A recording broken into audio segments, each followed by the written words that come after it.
అందరికీ నమస్కారం. Crime petrol alert యొక్క ఇవాల్టి ఎపిసోడ్లో నేను మీ అనూప్ సోనీని మిమ్మల్ని స్వాగతిస్తున్నా. హైకోర్టు మన అప్పీల్ని రిజెక్ట్ చేస్తే ఏంటి, మనం సుప్రీంకోర్టుకి వెళ్దాం, సరేనా? అది మాత్రమే కాదు, మనం కావాలంటే రాష్ట్రపతి దగ్గరికి కూడా వెళ్దాం. కానీ హంతకుడు నహీం ఉన్నాడు కదా, వాడు జైల్లో లేడు. వాడికి ఉరిశిక్ష పడడం చూడాలనుకుంటున్నాను. వాడు నా కూతుర్ని. చూడండి, మీ ఆవేశం నాకు అర్థమైంది. ఇది ఎప్పుడు పాసిబుల్ అవుతుందంటే సుప్రీంకోర్టు మన కేసుని rarest of the rare case అని తీసుకుంటేనే. అందుకే రేపు సెంట్రల్ జైలుకి వెళ్ళబోతున్నాను. కోర్టులో ప్రూవ్ చేస్తే చాలు నైన్ పట్టు తను చేసిన నేరాన్ని ఒప్పుకోలేదని. అందుకు కావాల్సిన అన్ని ఇన్ఫర్మేషన్స్ని నేను కలెక్ట్ చేస్తాను. యూ డోంట్ వరీ, వాడికి ఖచ్చితంగా ఉరిశిక్ష పడుతుంది.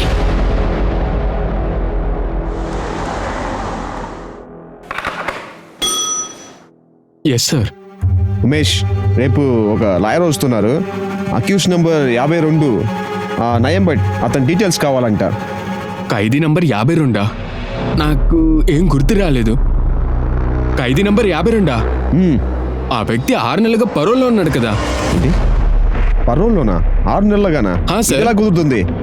వెళ్ళి పరోల్ లిస్ట్ తీసుకురాపో. అలాగే సార్.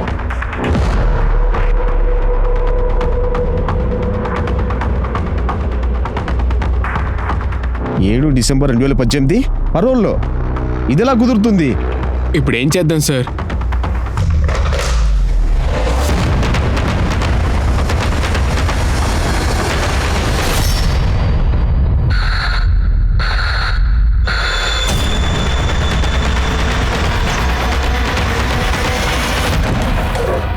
May come in sir. రా రా రా. జై హింద్ సార్. జై హింద్. నేను నీ కేసునే స్టడీ చేస్తున్నాను. నీ పాత కేసు మళ్ళీ రీఓపెన్ చేయాల్సి వస్తుంది. ఏం కేసు సార్? ఇది నువ్వు పిఎస్గా ఉన్నప్పుడు వచ్చిన కేసు. చూడు, వీడు చాలా భయంకరమైన నేరస్తుడు సార్. ఒకవేళ వీడు తప్పించుకున్నాడంటే డిపార్ట్మెంట్కి పెద్ద అవమానం sir. It's very delicated matter. ఇది నువ్వు తప్ప ఇంకెవరూ హ్యాండిల్ చేయలేరు. వీడు కాశ్మీర్కి చెందినవాడు. ఐ థింక్ వీడు కాశ్మీర్కి వెళ్ళి ఉంటాడు. నాకు అలాగే అనిపిస్తోంది. ఒకవేళ మనం వెతుకుతున్న విషయం తనకు కానీ తెలిసింది అంటే తను బార్డర్ క్రాస్ చేసి అటువైపు వెళ్ళిపోతాడు. ఒకవేళ అలాంటిది జరిగిందంటే తను పట్టుకోవటం చాలా కష్టం అవుతుంది. మనం చాలా కేర్ఫుల్గా ఉండాలి. ఇంకా ఒక్కొక్క అడుగు ఆలోచించి వెయ్యాలి. రైట్. కాశ్మీర్ పరిస్థితి నీకు తెలుసు కదా. అయినా కూడా లోకల్ పోలీస్ సహాయంతో ఒక ఆపరేషన్ లాంచ్ చేశాం. ఇంకా అందులో నీ జూనియర్ అమర్ దీక్షితులు ఉన్నారు. May come in sir. లోపలికి రండి. అదే నీ కాశ్మీర్ కేసు గురించి మాట్లాడుతున్నావు. Will you please explain? Yes sir. Sir, ఒక వారం క్రితం మేము లోకల్ పోలీస్ ఇన్ఫర్మేషన్ సాయంతో ఒక ఇల్లు రైడ్ చేసాం. దిగండి త్వరగా. ఏ ఇల్లు? అదిగోండి ఆ ఇల్లే సార్. మీరు ఇక్కడే ఉండండి, నేను ముందు వెళ్తాను. నాకు బ్యాకప్ ఇవ్వండి. వదలకండి వాళ్ళని. వచ్చారు చూడండి. హోటల్ రావాలి.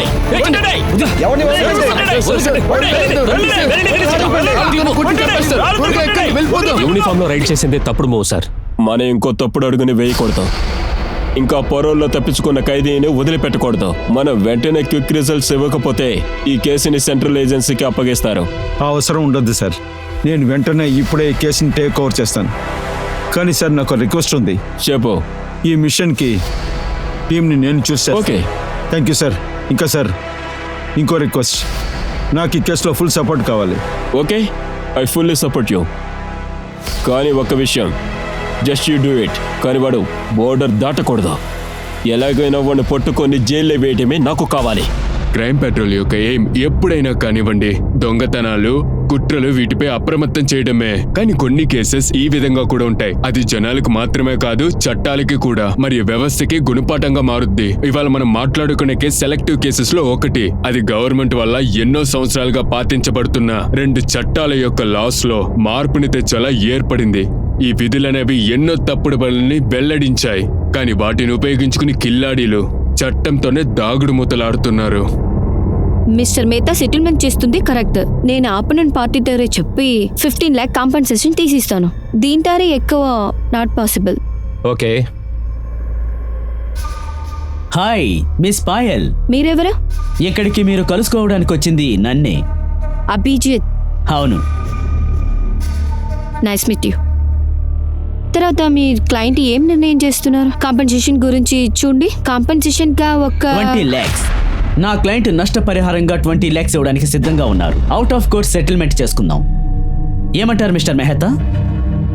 ఓకే. రండి, షేక్ హ్యాండ్లు ఇచ్చుకోండి.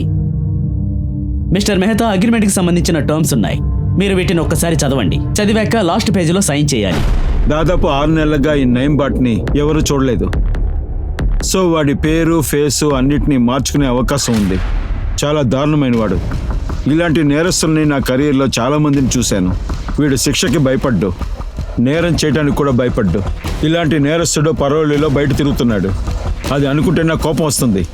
సార్, వాడు ఏ జైల్లో ఉండేవాడో అక్కడ నుండి వాడి గురించి ఇన్ఫర్మేషన్ దొరకొచ్చు సార్. ఎందుకంటే అక్కడ వీడికి ఫ్రెండ్ ఎవరైనా ఉండి ఉంటారు. ఖచ్చితంగా ఉంటుంది. ఎందుకంటే నైమ్ బాట్ ఫ్రెండ్ పట్టుకోవడంలో కిల్లాడి. Miss Payal, happy? మీరు ఊహించిన దానికంటే ఎక్కువగానే ఇప్పించాను. కానీ ఎందుకు? మీ క్లయింట్కి ఎందుకు నష్టం? మీ కేసు కూడా స్ట్రాంగ్ గానే ఉంది. కానీ నిజం మీకు అండగా ఉంది. ముఖ్యంగా క్లయింట్ కన్నా నాకు నిజానికి మద్దతుగా ఉండడమే ఇష్టం. Wow, impressive. ఓకే, తర్వాత చూద్దాం. ఓకే, రేపు కలుద్దామా? కాఫీకి మీరు గనక ఫ్రీగా ఉంటేనే. So fast? లేదు, ఇఫ్ యూ డోంట్ వాంట్, ఎప్పుడైనా మీరు ఎప్పుడు ఫ్రీగా ఉన్నా సరే అప్పుడే. No, I like it. Yeah, రేపు కలుస్తాం. షూర్. సార్, నేను బట్టు ఒకే సంవత్సరంగా ఒకే సెల్లో ఉన్నాం. నేను ఒప్పుకుంటా, వాడితో ఫ్రెండ్షిప్ ఉండేది. కానీ వాడు వాళ్ళ లోకంలోనే ఉండేవాడు. సరే, ఏదైనా మాటల్లో కానీ వాడు ఏదైనా చెప్పాడా? పరోల్లో బయటికి వెళ్ళిన తర్వాత ఎక్కడికి వెళ్తాడని? కాశ్మీర్కా లేకపోతే వేరెక్కడికైనా? వాడు పరోల్ లేదే ఎప్పుడు మాట్లాడతాడు. పావం సార్, వాడు నాతో ఒకటి అన్నాడు. అది బార్డర్కి అవతల పక్క చుట్టాలున్నారంట. బార్డర్కి అవైపు. నువ్వు సేమ్ పీటర్ కాలేజ్లో చదివి ఉండవు, కానీ నేను ఈ కాలేజీ చూడలేదు.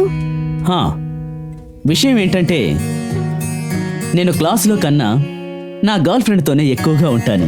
ఆ పిల్ల పేరేమి చెప్పు? నీకెలా చెప్తాను? ఇప్పటివరకు నా గర్ల్ ఫ్రెండ్కే చెప్పలేదు. కానీ సైలెంట్ లవ్వర్ టైప్. నువ్వేం డమ్మీయా? నువ్వు వెళ్ళి ప్రపోజ్ చేయి. ఖచ్చితంగా? ఖచ్చితంగా. అలాగైతే ప్రపోజ్ చేసి తీరాల్సిందే. లాయర్ పాయల్, నా మనసు అనే కేసుని నీ ప్రేమ న్యాయస్థానానికి తీసుకొచ్చాను. ప్లీజ్, నీతో కలిసి జీవించడానికి నాకు జీవితకాల శిక్ష విధించు. సార్, వీడు 9 బట్ కట్వాకు చెందినవాడు. ఇంకా వాడి రిలేటివ్స్ పోంచు చుట్టూ ఉన్న ఏరియాలో ఉన్నారు. అది పాకిస్తాన్కి బార్డర్ దగ్గరగా ఉంది. నేను లోకల్ పోలీస్తో మాట్లాడాను సార్, కానీ వాళ్ళు సహాయం చేస్తారని నాకు అనిపించడం లేదు. పోయినసారి వెళ్ళినప్పుడు లోకల్ వాళ్ళు మమ్మల్ని తరిమి కొట్టారు.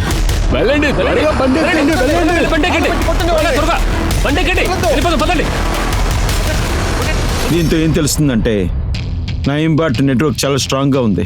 అందుకని మనం వచ్చే వార్త ముందే తెలుస్తుంది వాడికి. ఇంకో విషయం, అక్కడున్న లోకల్ వాళ్ళు నయీం బాట్ని నిరపరాధి అనుకుంటున్నారు. అందుకే వాళ్ళు అలా చేశారు. మరి ఈ 9 బట్ని ఎలా పట్టుకుంటాం సార్? పట్టుకుందాం, ఖచ్చితంగా పట్టుకుందాం. నక్క గుంపులోకి వెళ్ళాలంటే నక్కగా మారాలన్నా మనం మారుదాం, కానీ పూర్తిగా తయారుతో.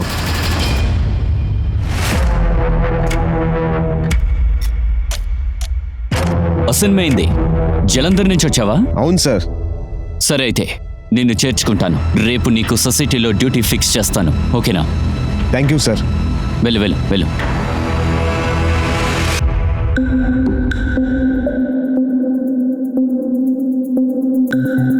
మీకు అర్థమైంది కదా? బాగా అర్థమైంది. చాలా థ్యాంక్స్. అదిరిపోయింది. ఉల్ఫాన్ సార్, మీరు ఇంత తక్కువ సమయంలో మాకందరికీ కాశ్మీర్ భాష నేర్పించారు. చాలా థ్యాంక్స్. తర్వాత గుల్ఫాన్ సార్, వీళ్ళ భాష సమస్య తీరిపోయింది. మాటలతో కాశ్మీర్ అయిపోయారు. తర్వాత వేషానికి ఏర్పాటు చేయండి. ఈరోజు ఆఫీస్ వెళ్ళక? సారీ పాయల్, కానీ నేను వెళ్ళి తీరాలి. ఇప్పుడు నీ దుబాయ్ ప్లానే పోస్ట్ పోన్ అయ్యింది. కానీ నాకు ఆఫీస్ ఉంది కదా, అక్కడ వెయిట్ చేస్తున్న క్లయింట్కి ఏం చెప్పను? లాయర్ సార్, నా కోసం కాస్త అబద్ధం మాట్లాడరా? మేడం, నేను లాయర్నే, లయర్ కాదు. నువ్వు అది మర్చిపోయినట్టున్నావు. మీ చెల్లెలు నిషా తన ఎగ్జామ్ వల్లే మార్చిలో జరగాల్సిన మన పెళ్లి డిసెంబర్కి మార్చింది. లేదంటే ఈ పాటికి మన ఇద్దరికి పెళ్ళయి ఉండేది. నువ్వు దుబాయ్లో సెటిల్ అయి ఉండేదానివి, ఇంకా హనీమూన్కి ప్లాన్ చేసి ఉండేవాణ్ణి. బట్ మీ చెల్లెలకి thanks. Bye bye, see you.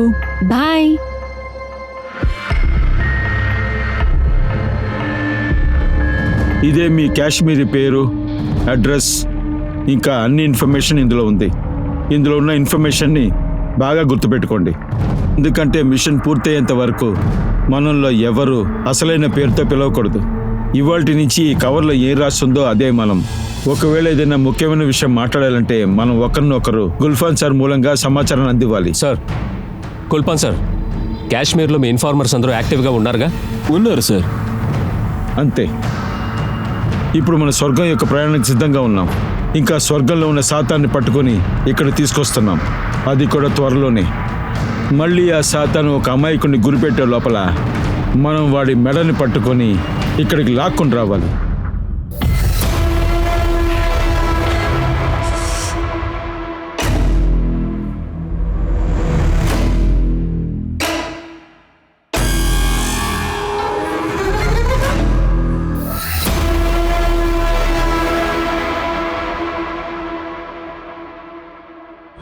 ఒక స్ట్రాంగ్ ఇండిపెండెంట్ ఉమెన్ ని తన యొక్క ఇంట్లోనే హత్య చేశారు.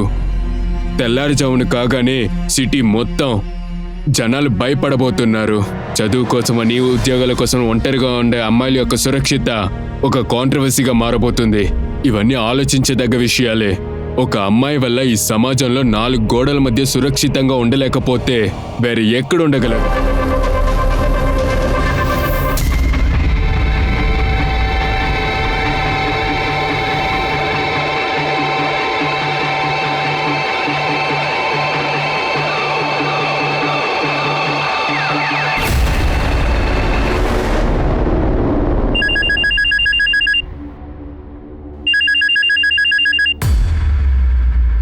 హలో అబ్బాయి, చెప్పయ్యా.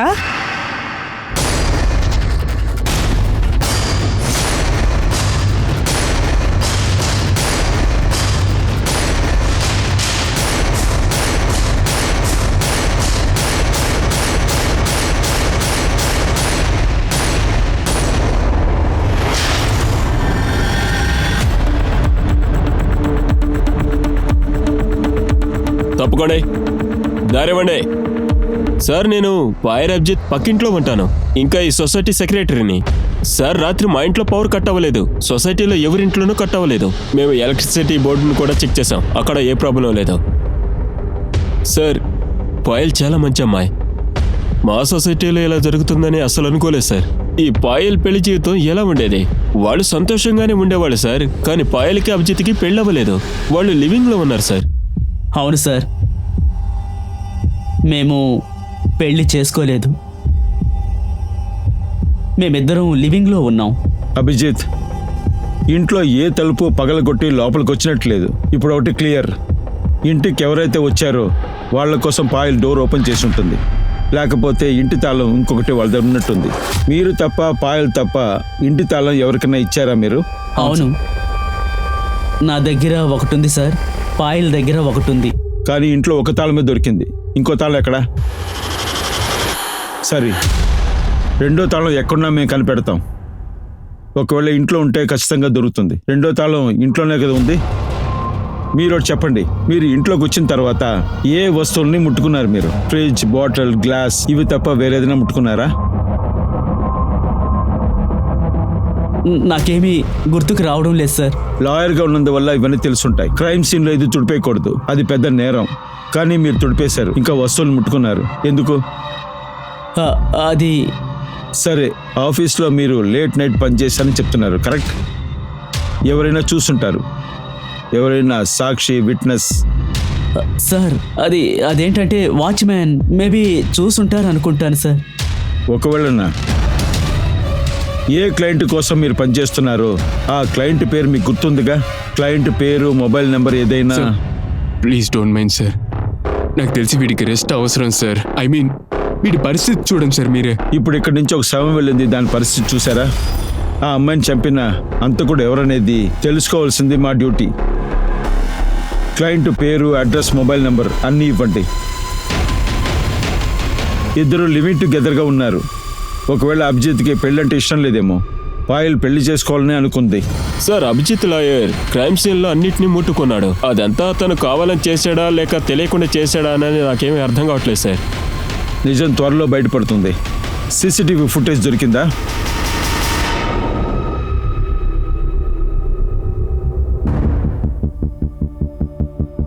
12:21కి గార్డుతో ఎవరో వస్తున్నారు. ఒకవేళ ఇతను ఎలక్ట్రీషియన్ అయి ఉంటాడా? కానీ మొహం కనిపించట్లేదే. మళ్ళీ గార్డుతో వెళ్తున్నాడు, కానీ వాడి మొహం మనకు కనిపించట్లేదు. ఎవరతను? సార్, ఎలక్ట్రీషియన్ ఆయన ఉన్నాడు. ఈ బిల్డింగ్కి 2-3 ఎలక్ట్రీషియన్లు వస్తారు సార్. కానీ ఇది ఎవరని చెప్పడం కష్టం సార్. కానీ ఎలక్ట్రీషియన్స్ అందరూ పక్క ఏరియాలోనే ఉంటారు. గార్డుని పిల్లండి, వాడికి తెలుసుంటుంది. సార్, తను నైట్ షిఫ్ట్ చేశాడు, ఇప్పుడు ఇంటికి వెళ్ళాడు సార్. ఇది 2nd ఫ్లోర్ కెమెరా. దీని ఫుటేజ్ ఎందుకు ప్లే అవ్వలేదు? అరే, దీనికి ఏమైందో అర్థం కావట్లేదు సార్. పోయినసారి అన్ని కెమెరాలు చెక్ చేసే వెళ్ళారు, మళ్ళీ అది పాడైపోయిందనుకుంటా. చెడిపోలేదు, కట్ చేశారు. ఇక్కడికి వచ్చే ఎలక్ట్రీషియన్స్ అడ్రస్లు అంతా మాకు ఇవ్వండి. నాకు ఫుల్ నైట్ ఫుటేజ్ కావాలి. Yes sir. ఏంటి సార్, నేను రాత్రి అక్కడికి వెళ్ళలేదు సార్. నువ్వు చెప్పేది నిజమేనా? అవును సార్, నిజమే చెప్తున్నాను. నేను జీవన్ జ్యోతి బిల్డింగ్కే వెళ్తాను, అక్కడున్న ఎలక్ట్రికల్ పని చేయడానికి. అవును సార్, నేను రాత్రి వెళ్ళలేదు. అవును సార్, జీవన్ జ్యోతి సొసైటీకి 2 సార్లు వెళ్ళా. 203 ఫ్లాట్లో పవర్ కట్ అయింది. ఇక్కడంతా బాగానే ఉంది మేడం. నేను కిందకెళ్ళి మెయిన్ స్విచ్ చూసి వస్తా. 203 కదా? అరే, ఎంసీ ట్రిప్ అయిందా? లైట్ వచ్చేసిందిగా మేడం? వచ్చేసింది. అదేం లేదు మేడం, కింద మెయిన్ స్విచ్ లో ఎంసీ ట్రిప్ అయింది, దానివల్ల ఇదంతా, ఇంకేం లేదు. Okay, thank you.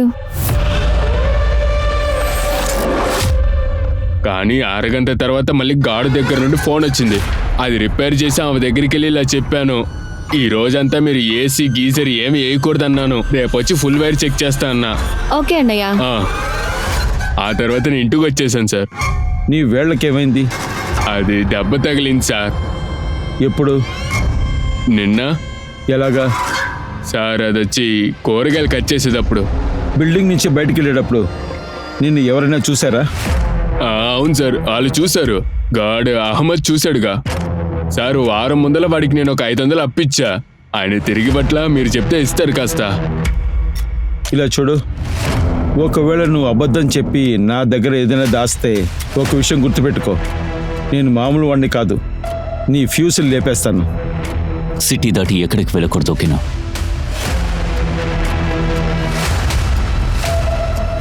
వాడికి సొసైటీలో అన్ని చోట్ల తెలుసు. సీసీటీవీ వైర్ వాడే కట్ చేసి ఉంటాడు. కాల్ రికార్డ్స్ చేయండి వాడిది.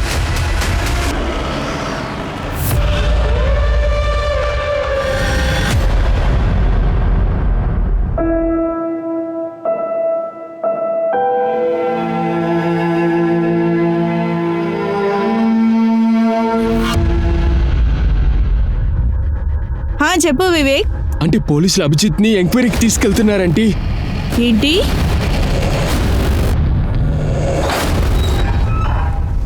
చెప్పండి వకీల్ గారు. ప్లానింగ్ బలంగానే చేశారు. ముందు లేట్ నైట్ దాకా ఆఫీస్లో ఉన్నానని చెప్పారు. ఆ తర్వాత దాకునొచ్చి పాయల్ని మర్డర్ చేశారు. ఆ తర్వాత మీ అమ్మకి ఫోన్ చేశారు, ఫ్రెండ్స్కి ఫోన్ చేశారు, ఇంకా చివరిగా మాకు ఫోన్ చేశారు. మీరు ఏమంటున్నారు సార్? పాయల్ అంటే నాకు ప్రాణం సార్. తనని నేనెందుకు చంపుతాను సార్?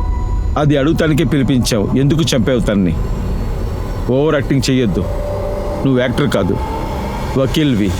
అయినా సరే సాక్ష్యాలను తుడిపేశావు. ఎందుకు? సార్, నేను కావాలని ఏమీ చేయలేదు.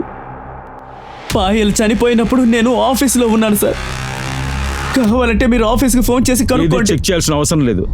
ఐఎమ్ 100% షూర్ మీరు ఆఫీస్లోనే ఉన్నారని. అక్కడ మెన్షన్ అయి ఉంటుంది. వకీల్ కదా, స్ట్రాంగ్గానే ప్లాన్ చేశారు.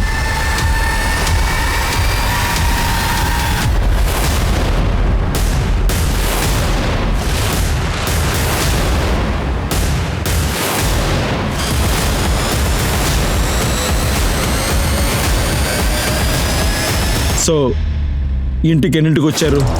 సార్, నేను మీకు ఎన్నిసార్లు చెప్పాలి? దాదాపు 4 గంటలకి. అప్పుడు దాదాపు 4 గంటలకి మీరు ఇంటికి వెళ్ళినప్పుడు ఎంట్రన్స్లో ఉన్న సీసీటీవీ కెమెరాలో మీరు బండిలో వచ్చింది ఎందుకు లేదు? నేను గేట్ నెంబర్ 2 నుండి వచ్చాను. ఎగ్జాక్ట్లీ, 2వ నంబర్ గేటు ద్వారా. ఎందుకు? ఎందుకంటే మీకు ముందే తెలుసు 2వ నంబర్ గేట్ కెమెరా పనిచేయట్లేదని. నాకెలా తెలుస్తుంది సార్? అది కోఇన్సిడెంట్ అయి ఉంటుంది. కోఇన్సిడెన్సా?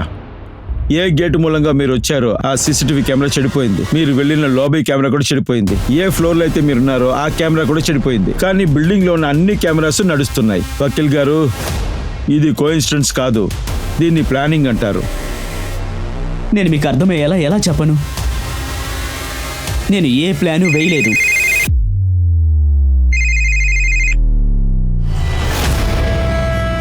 సార్, పాయల్ ఉండే బిల్డింగ్ సెక్యూరిటీ అహ్మద్ పఠాన్ పారిపోయాడు. ఏ సెక్యూరిటీ ఏజెన్సీ హమర్ పత్తాన్ని హైర్ చేశారో అక్కడి నుంచి వాడు ఫుల్ డీటెయిల్స్ తీసుకోండి.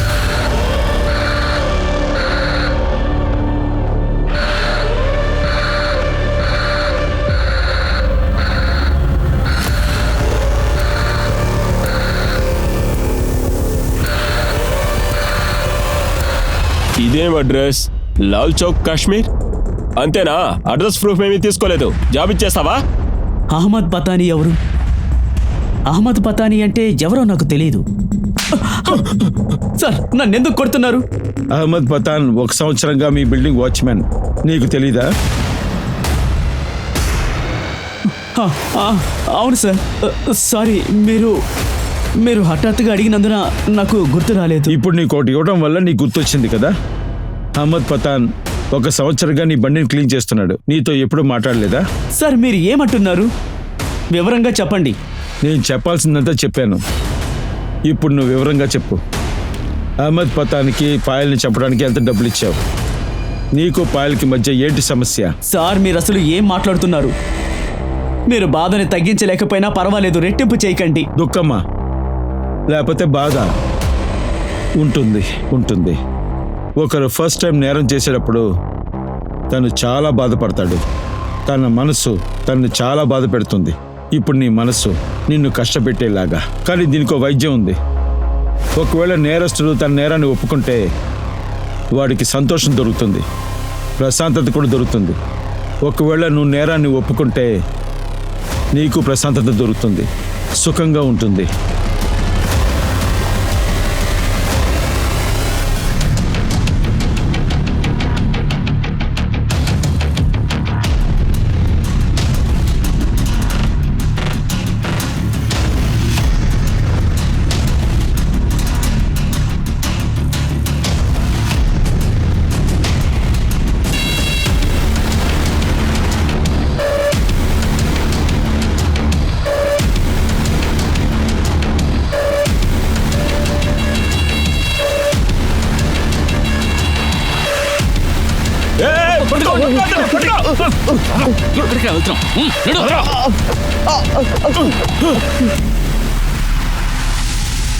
అహ్మద్ పఠాన్, ఇప్పుడు నీ కాలు మాత్రం విరగొట్టాం. ఒకవేళ నువ్వు నిజం చెప్పకపోతే నీ ఒంట్లో ఉన్న ఎముకలంతా ఒకటిగా చేస్తాం. చంపాలంటే వాడిని చంపండి సార్. ఎవరు చెప్పి ఈ పని చేశానో వాళ్ళని. ఎవరు చెప్పి చేశావు? అభిజిత్. పఠాన్ యొక్క స్టేట్మెంట్ పాయల్ మరియు అభిజిత్ యొక్క లవ్ స్టోరీకి హెడ్లైన్ యాంగిల్ ఇచ్చింది. పఠాన్ చెప్పింది నిజమేనా? అభిజిత్తేనా ఈ పాయల్ యొక్క చావుకి మాస్టర్ మైండా? ఒకవేళ అది గనక నిజమై ఉంటే పాయల్కి అలాగే అభిజిత్కి మధ్య ఏదైనా జరుగుండాలి. అది హత్యకి కారణమా? ఒకవేళ పఠాన్ అబద్ధం చెప్పుంటే పాయల్ని ఇంత అతి దారుణంగా చంపడానికి కారణం ఏముంది? అలాగే పఠాన్ ఎందుకు అభిజిత్ని చిక్కించేలా చేశాడు? ఇప్పటికీ మనం ఏది చెప్పలేము. కానీ ఏదైతే కంటికి తెలుస్తుందో దానికంటే నిజం చాలా లోతైనది. ఆశ్చర్యానికి గురి చేసే విషయాలు బయటికి రావాల్సి ఉన్నాయి. ఒక పక్క పాయల్ యొక్క చావుకు కారణం బయటికి రావాలి. అలాగే రెండో పక్క నయం బట్టని వెతకడంలో పోలీస్ కాశ్మీర్లో వేట ఆడుతున్నారు.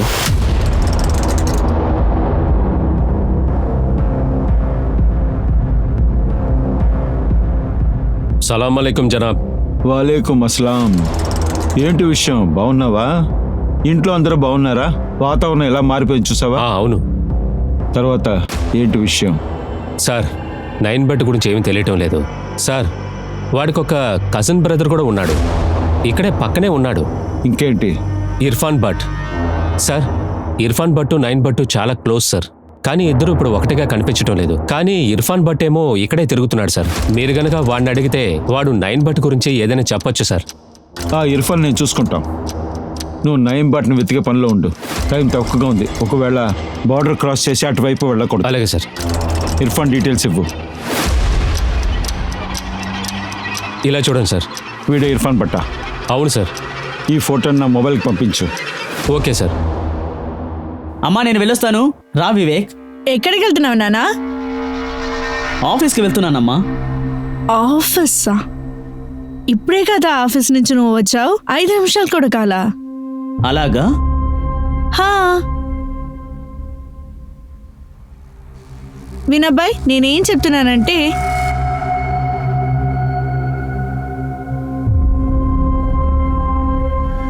అవును బేబీ, పక్కల అందరికీ కరెంట్ ఉంది, మన ఇంట్లో మాత్రం కరెంట్ లేదు. ప్లీజ్ నువ్వు త్వరగా వచ్చేయి. లేదు బేబీ, ఇప్పుడు రాలేను. ఇంకో 2 hours అవుతుంది. ఒక పని చెయ్యి, వాచ్మెన్కి చెప్పు, అతను ఎలక్ట్రీషియన్ పిలుస్తాడు. డాక్టర్ ఏం చెప్పారంటే అభిజిత్ బాగా డిప్రెషన్ లో ఉన్నాడు. పాయల్ యొక్క చావు తన్ని బాగా డిప్రెషన్ గురి చేసింది. డాక్టర్ తనలో ఏదో విషయం గిల్ట్కి గురి చేస్తుందని అంటున్నారు. అది వాడి వల్ల బయటికి చెప్పలేకపోతున్నాడు.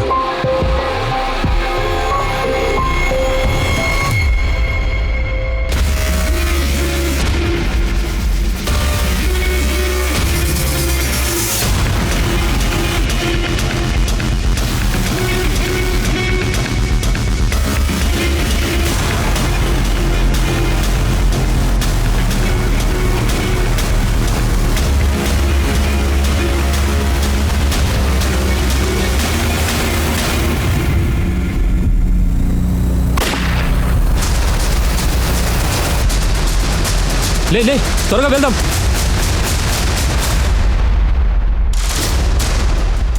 లే లే, త్వరగా లే లే.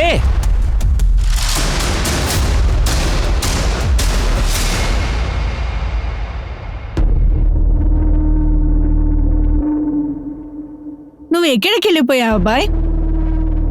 ఫోన్ ఎందుకు తీయలేదు? ఫోనా? హా నేను ఫోన్ తీసుకువెళ్ళానా? ఒకవేళ ఫోన్ని పార్కులో పోగొట్టుకున్నానేమో తెలియదు. నా ఫోన్ ఎక్కడ పెట్టాను? నువ్వు బాధపడుకున్నానా? నేను చెప్పేది విను. నువ్వేం బాధపడకు, మన కొత్తది తీసుకుంటాం, సరేనా? సరే, ఇందాక ఎక్కడికి వెళ్ళావు? నేను ఇది తేవడానికి వెళ్ళానమ్మా. చాలా రోజులుగా పెయింటింగ్ వేయలేదు కదా, వేయాలనిపించింది. మంచిదబ్బాయి, చాలా సంతోషం. నువ్వు వెళ్ళి పెయింటింగ్ చేసుకో.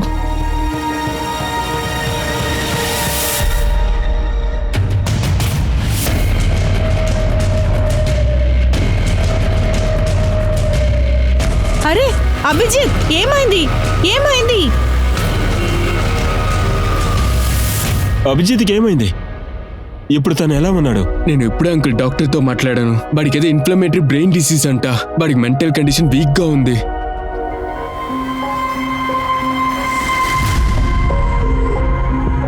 లేవే బేబీ, నువ్వు ఆఫీస్ పోలేదా? లేదు. నువ్వు చాలా లేజీ అయిపోయావు. నాకిప్పుడు లేవాలని లేదు. నిన్ను వదిలి వెళ్ళాలనిపించడం లేదు. ఉదయం చాలా రొమాంటిక్గా మారిపోయావు. నువ్వు నా జీవితానికి అందమైన కలవి.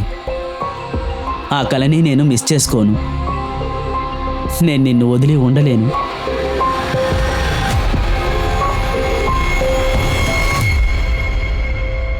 బాబు, నీకోసం నేను టీ తెచ్చాను.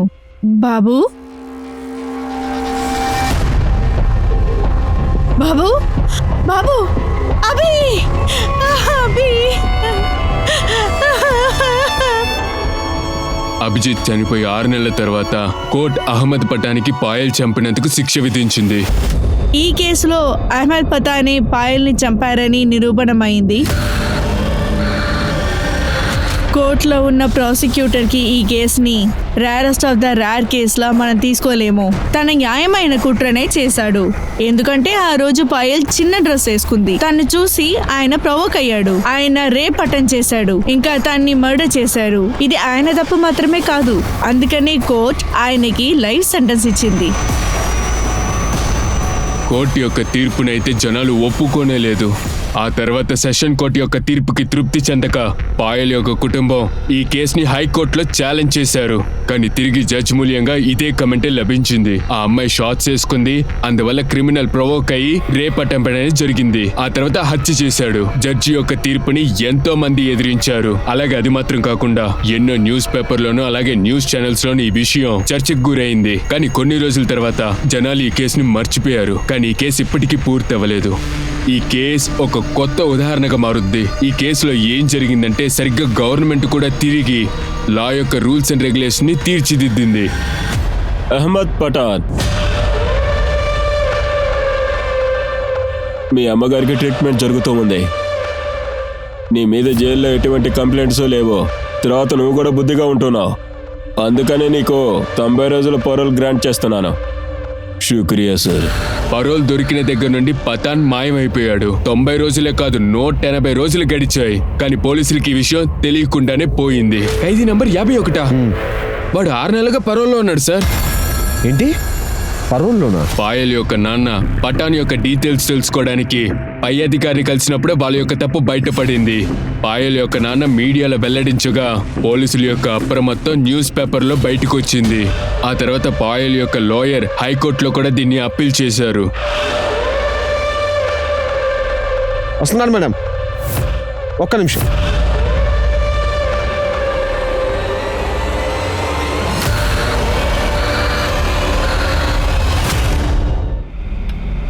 క్షమించండి సార్, పోయినసారి నిన్నిచ్చిన తప్పుడు ఇన్ఫర్మేషన్ వల్ల మీ ప్రాణాలకు ఆపద ఏర్పడింది. కానీ ఆ కాల్పులు జరిగింది ఇర్ఫాన్ భట్ కోసం సార్. ఇర్ఫాన్ భట్టా? అవును సార్, నేను అన్ని విషయాలు తెలుసుకున్నాను. ఇర్ఫాన్ భట్కి ఎంతమంది మిత్రులు ఉన్నారు, ఎంతమంది శత్రువులు నాకు అక్కర్లేదు. మేము ఇక్కడికి వచ్చింది నయం భట్ కోసం. ఇలా చూడండి సార్, 2 రోజుల క్రితం షిఫ్ట్ అయ్యాడు. పేరు మార్చుకొని వేరే పని చేస్తున్నాడు సార్. వీడు ఇప్పుడు ఎక్కడున్నాడు? బారాముల్లాలో సార్. బారాముల్లా.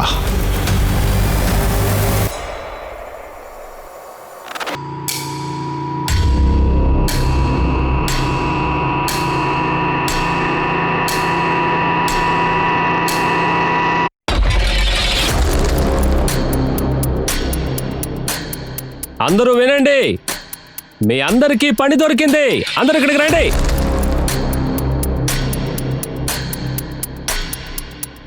చెప్పండి, ఏంటి పని? ఇలా రండి, మేము చెప్తాం. ఈ పని మీకు మాత్రమే కాదు, ఇక్కడ ఉన్న వాళ్ళందరికీ ఉంది. మొబైల్ కంపెనీ, ఈ కంపెనీ. ఇక్కడ ఒక టవర్ కడతాం, కొన్ని నెలలు పని ఉంటుంది. 800 జీతం, 2 పూట్ల భోజనం, సాయంత్రం టీ ఫ్రీగా దొరుకుతుంది. కంపెనీ త్వరగా పని పూర్తి చేయాలనుకుంటుంది. అందువల్ల చాలా మంది మాకు కావాలి. అందరికీ ఈ విషయం చెప్పండి. సరే సార్, నేను అందరికి వెళ్ళి చెప్తాను. అక్కడ ఉన్నాడు సార్, మీ వెనకాల చూడండి. వాడే సార్. వాడా? ఇప్పుడే పట్టుకుందామా సార్? వచ్చాం కదా, పట్టుకునే వెళ్దాం. కొంచెం ప్రశాంతంగా ఉండండి. అందరూ రండి. ఒక మాట, మనందరికీ ఒక శుభవార్త వినండి. ఈ మొబైల్ టవర్ కంపెనీ మన తలరాతని మార్చబోతోంది. వీళ్ళేమో మనకి రోజుకి 2000 ఇవ్వబోతున్నారు. అందరూ వచ్చి మీ పేరేవండి. రండి బ్రదర్స్, వచ్చి మీ పేరు ఇవ్వండి. ఇదిగో బ్రదర్, అక్కడేంటి ఆలోచిస్తున్నారు? రండి. మాది చాలా మంచి కంపెనీ. రండి రండి రండి బ్రదర్, వచ్చి సంతకం పెట్టండి. రండి రండి బ్రదర్, రండి. అందరి పేర్లు రాసేసావు కదూ? మీరు రండి బ్రదర్, మీకు కార్డు వేసి ఇస్తాం.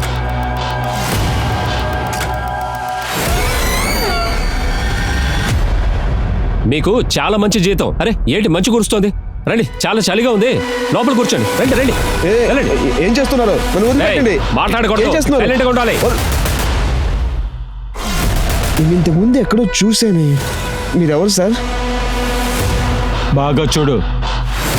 నయం భట్, అహ్మద్ పఠాన్.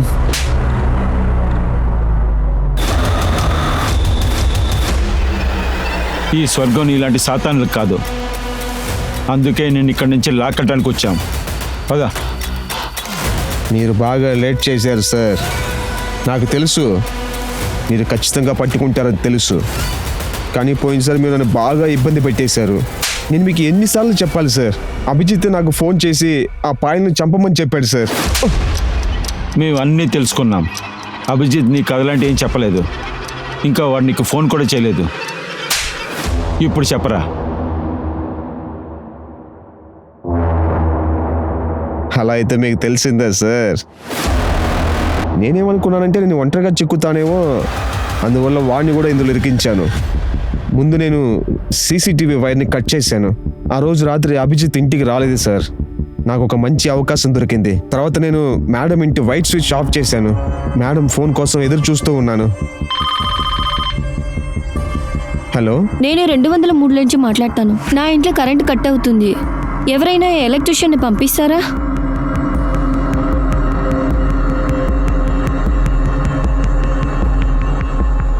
మొదటిసారి పవర్ కట్ చేశాను. అప్పుడు నేను ఆ కీ తీసుకోలేకపోయాను. అందువల్ల మళ్ళీ పవర్ కట్ చేశాను.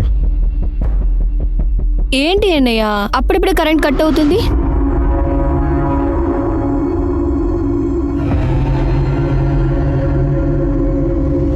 కత్తిని ఎక్కడ దాచిపెట్టావు? 3వ ఫ్లోర్లో 303 నెంబర్ ఖాళీగా ఉంది సార్. అక్కడే దాచుంచాను. నీకేంటి ద్రోహం చేసింది తను?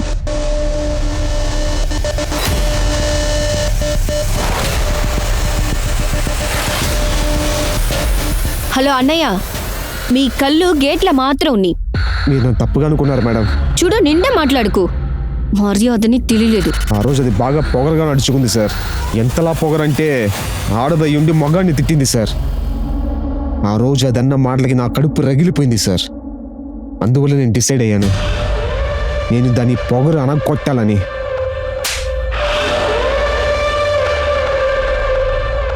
ఈ కేస్ సేఫ్టీ రెగ్యులేషన్స్ మీద అలాగే పరోల్ సిస్టమ్ మీద ఎన్నో ప్రశ్నలకి తలెత్తాయి. ఈ కేసు తర్వాత సెక్యూరిటీ వర్కర్స్ అలాగే డొమెస్టిక్ వర్కర్స్ కి స్ట్రిక్ట్ గైడ్ లైన్స్ జారీ చేశారు. సెక్యూరిటీ ఏజెంట్స్ ని అప్రమత్తం చేయడానికి అడ్రస్ వెరిఫికేషన్స్ అలాగే బ్యాక్గ్రౌండ్ చెకింగ్స్ ఏర్పాటు అనేవి చేశారు. రేప్ అలాగే హత్యలు చేసిన హంతకులకి ఆ తర్వాతే పరోల్ ఇవ్వకూడదనేదే నిర్ణయించుకున్నారు. ఆ తర్వాత ప్రతి విషయంలో స్ట్రిక్ట్ గా ఉన్నారు. ఒక తప్పని పరిస్థితుల్లో హంతకుల్ని బయటికి వదిలితే వాళ్ళ యొక్క కాలం గడువు 90 రోజులు దాటకూడదు. ఆ తర్వాత పోలీస్ వాళ్ళపై గట్టి నిఘా అనేది పెట్టాలి. పాయల్ యొక్క కుటుంబానికి వాళ్ళ కూతురి హత్య ఎప్పటికీ గుర్తుంటుంది. అలాగే కాస్త రిలీఫ్ ని కూడా ఇస్తుంది. ఎందుకంటే పాయల్ కేసు మూల్యంగా సెక్యూరిటీ లోపల ఉన్న లూప్ హోల్స్ అనేవి బయటికి వచ్చాయి. అలాగే మార్పులు ఏర్పడ్డాయి. నేను మీ అనూప్ సోని మీ నుండి సైనింగ్ ఆఫ్. తిరిగి క్రైమ్ పెట్రోల్ అలర్ట్ యొక్క ఇంకో కొత్త ఎపిసోడ్ లో నేను కలుస్తాను. అప్పటి వరకు మీరు అలాగే మీ కుటుంబాన్ని జాగ్రత్తగా చూసుకోండి, సేఫ్ గా ఉండండి, భద్రతతో ఉండండి. అలాగే క్రైమ్ పెట్రోల్ అలర్ట్ ని చూస్తూ ఉండండి. జై హింద్.